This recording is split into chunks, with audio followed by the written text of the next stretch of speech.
Hey guys, it's Sekaar, and today we're going to be going over my Nightblade build for the Necrom chapter. Before we get started, if you're not subscribed to the channel, please do so. We are less than 40 subs away from that big 6,000 subscriber mark, so each and every one helps me so much. Please, if you're not subscribed, do so. It really helps me out, and it is just free to do so. But guys, I really like this build. I think the sustain on this is really nice. I think the damage on this is equally as nice. I just think this is an overall really solid Nightblade build for you guys, and I'm really excited to show you guys. So let's get started. We're going to look at our character sheet first. We're going to be a Khajiit on our Nightblade. I really think that Khajiit is overall the best race for Nightblade in general. Nightblade has a lot of just passive crit because of the way that the stealth and stuff works, but we're not really doing stealth on this build, but we're still hitting a lot of crit on this. So overall, I think Khajiit is really solid. You can see our critical is at 34.4% on this build, so I really think that that is the way to go. I think Khajiit is just overall best in slot. If you don't have Khajiit and if you don't want to use this, I think Wood Elf will be the next best option for you. Our Mundus is going to be the Shadow to increase our critical damage and healing. Also, we're going to be a Vampire, so we're going to be Vampire Stage 3. That Undeath passive is massive. It is really good for your overall tankiness the lower health you are, so definitely go Vampire Stage 3. And as always, Jewels of Mizrael. This is going to increase our max health by 3,400, and it's going to increase our stamina and magic recovery by 315. Moving on to our gear next, we're going to be using Balorg as our monster set. Balorg is just your solid Nightblade setup. We're going to be using a heavy reinforced helmet to increase our resistances as health as much as possible. We're going to be using a medium divine shoulder to increase our damage. So Balorg is going to give us a line of weapon and spell damage, and the two piece is going to be when you use an ultimate ability, you gain weapon and spell damage equal to the amount of total ultimate consumed. So that's awesome for your overall ultimate, your overall damage. And also you're going to be getting physical and spell penetration equal to 23 times the amounts also used for 12 seconds as well. So that's good. It's amazing for your overall damage. That sends your damage through the roof for those 12 seconds after you ultimate, and it makes your ult a lot harder. For our chest piece, we're going to be using a heavy Wretched Vitality chest piece in the reinforced trait. It's going to be our back bar set. So Wretched Vitality is going to give us a line of magic recovery, stem recovery, weapon and spell damage. And then while in combat, applying a major buff or debuff to, basically to yourself or to a target, it's going to give you 260 magic and stamina recovery for 15 seconds. Also, the same thing is going to apply for a minor buff or debuff. It's going to give you 130 magic and stamina recovery. So that's overall an extra 400 basically magic and stem recovery, plus 129 from the 2 and 3 piece. So that is absolutely massive for your overall sustain. Your recovery goes through the absolute roof, and you're hitting so hard with this because you don't really need to worry about your recovery, so you could just build so much into damage right after this. So I really like this. Your sustain is through the roof because you have Wretched Vitality. Between Wretched Vitality and Jewels of Mizrael, you don't need to worry about your sustain at all after this. Our waist piece is going to be a Rallying Cry Sash in the Divine trait. So this is going to be our front bar set. Rallying Cry is going to give us a line of crit chance, max magic, crit chance, and while Battle Spirit is active, so that means while you're in PvP, so that's either Cyrodiil, Battlegrounds, Imperial City, or a duel, critically healing yourself or an ally is going to give you 300 weapon and spell damage and also 1650 crit resist. So our crit resist is going to be a lot, which is why we're building a lot into Divines and Reinforced. We don't need to put any impen on because our crit resist is already massive. And then Bracers of the Trainee is going to be our hands. We're going to be using medium divines for that. So we have an extra slot on this build. So just using this is the best way to increase our max health as much as possible. That way we get that max health as high, without really sacrificing our other stats. So, this is just our extra slot on this build. Our legs are going to be heavy Wretched Vitality in Reinforced. And then our feet are going to be medium Wretched Vitality in Well Fitted. Our jewelry is going to be Rallying Cry Amulet in Bloodthirsty with a weapon and spell damage enchantment on it. Our other ring is going to be Rallying Cry ring as well with the Bloodthirsty trait with weapon and spell damage enchantment on it as well. And our mythic is going to be a Bloodthirsty Markin Ring of the Magistry with a weapon and spell damage enchantment on it. So Markin is going to give you an extra 200 weapon and spell damage and 2314 armor. So it increases your damage, increases your tankiness. What's not to love about Markin on a Nightblade? Our front bar set is going to be Rallying Cry, as I said before. So our main hand is going to be Nirnhone Mace with a weapon and spell damage enchantment on it. And our offhand is going to be a Sharpened Mace with a magic damage enchantment on it as well. Sorry, I kind of tripped over my words for a second there. Also, our back bar is going to be an Ice Staff of Wretched Vitality in the defending trait with an increased weapon and spell damage enchantment on it as well. Moving on to our skills. Our main spammable is going to be Concealed Weapon. This ability hits so hard. You get, your tooltip unbuffed is 7,400. Buffed up, it gets a lot higher. Also, you're going to be setting your enemies off balance a lot, so it's really huge for that. Also, when you leave Sneak, Invisibility, or cast Concealed Weapon while under the effects of a Major Expedition, which is huge because you're in Major Expedition a lot because of one of the skills on our back bar. It's going to increase the damage of your next one by 10%. So the 7,400 on the tooltip increased by 10%, and we don't even have our damage buffs up as well. It hits very hard, and it's really nice as a spammable. And you also have Minor Expedition just for having this slotted, so you're a lot faster. We're going to be using Camo Hunter as well on our front bar. Really, the main reason why we're using this is because just having this slotted on your bar is going to give you Major Savagery and Prophecy, so it's going to increase your weapon and spell crit by 2,600. And also, dealing damage from the enemy's flank is going to give you Minor Berserk, so you're going to hit a lot harder. So always try to do damage from your enemy's flank. It makes it so that your damage is just so much higher. Power Extraction is going to be your next ability. This is a nice little AoE that you hit on your enemies that are roll dodging, but mostly you want to use this because this is going to be your source of Major Brutality and Sorcery, so it's going to increase your weapon and spell damage by 20%. So it's going to be your source of Minor Courage, so it's going to also increase your weapon and spell damage by 215 as well. So this is going to be the main reason why your damage is going to be a lot higher. Also, your heal is going to be a lot higher as well because your weapon and spell damage is going to be high. So always make sure that your weapon and spell damage is up. Your Major Brutality and Sorcery, make sure that it's always active when you're in the middle of a fight. You do not want to let that drop. Also, Impale, I like the range morph of this better because I've had it where enemies are running away from me and I could just hit them with this and boom, they're dead. And it's just so much more reliable for those enemies that are far away. I tried the other morph and I do like the other morph. I just feel like there's absolutely no range on it whatsoever. So I just like this one overall for your just range on it. Also, Merciless Resolve, the most broken ability in the game. Basically, you're just going to want to combo this with your other abilities. That way, you're always hitting as hard as you can. Get into that 5-stack assassin or that 5-stack Merciless Resolve, and then just hitting them with that. You are just chunking people. I've hit people with upwards of 20k Merciless Resolves just on cooldown. It is just a broken ability, and it just hits so unbelievably hard, especially when you're critting very constantly. It is huge.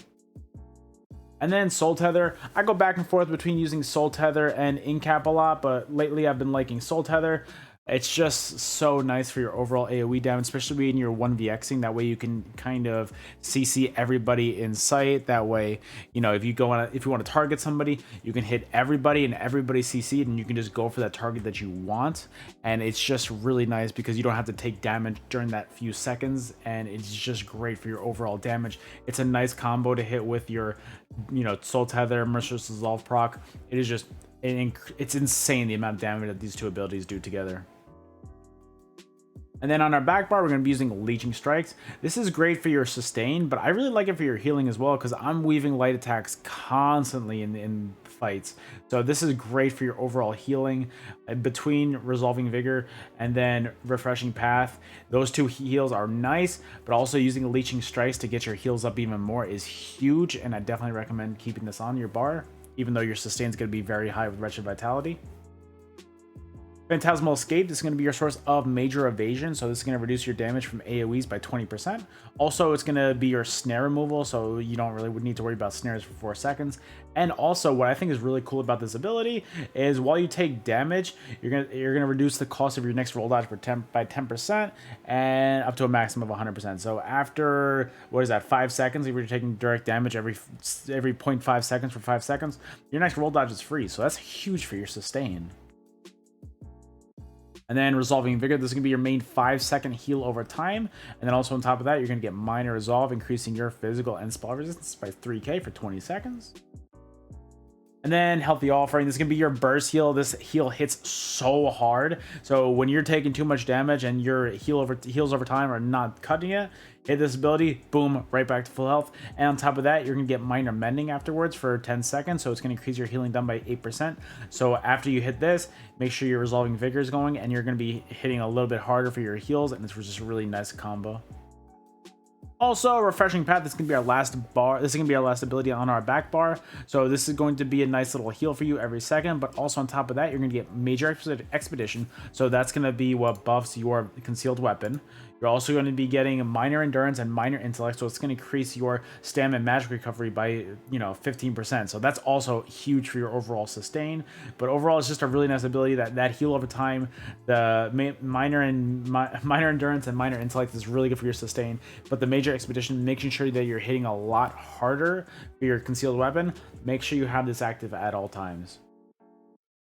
And then Temporal Guard, the only reason why we have this on our back bar is because of that minor protection, so it's going to reduce your damage taken by 5%.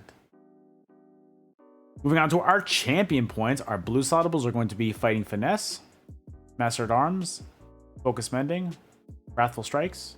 Our red slotables are going to be Pain's Refuge, Sustained by Suffering, Celerity, and Survival Instincts. And our green tree, the only things that we really care about are Breakfall, Rationer, and Liquid Efficiency. And that is the entire build, guys. If you want to see any of the footage for this build, I've got some action from some BGs I did after this, so please stick around, go watch that, let me know what you guys think. But that is it from me, guys. Thank you so much for watching. I have a few announcements before I end the video. One of them, again, as always, if you're not subscribed to the channel, please, I know I say this every single video, but please do so. It is just free, and it really, really, really is just the basic form of support that you can show a content creator. And then the next thing that I wanted to say was I made a second YouTube channel for all of you guys that are subscribed and want to still help me out a little bit more. I will have the link to that in the description. Please just go sub to that if you're not. I think we just passed 200 subs on that other channel, so once we get to 1K, we can get that monetized, and that's just another step in the dream to being a full-time content creator. So please go sub to that other YouTube. It helps me out tremendously. Also, if you want to see builds like this live in action, you can catch me live at twitch.tv/Sekaar, where I stream 5 days a week. So come stop by and check it out, and let me know what you guys think of the build. I do a lot of trial and error on the Twitch, so not every single build that I try on there makes it to the YouTube, but every single one that is on the YouTube, I do like on my Twitch. So guys, thank you so much for watching. Let's get on with the footage for this build, and I will see you guys on the next video. Later.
something like this.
If you're ready, we'll maneuver.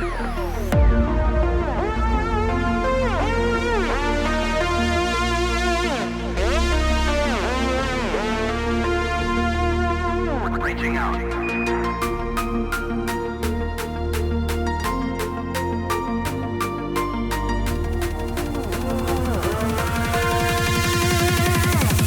Rainbow Road.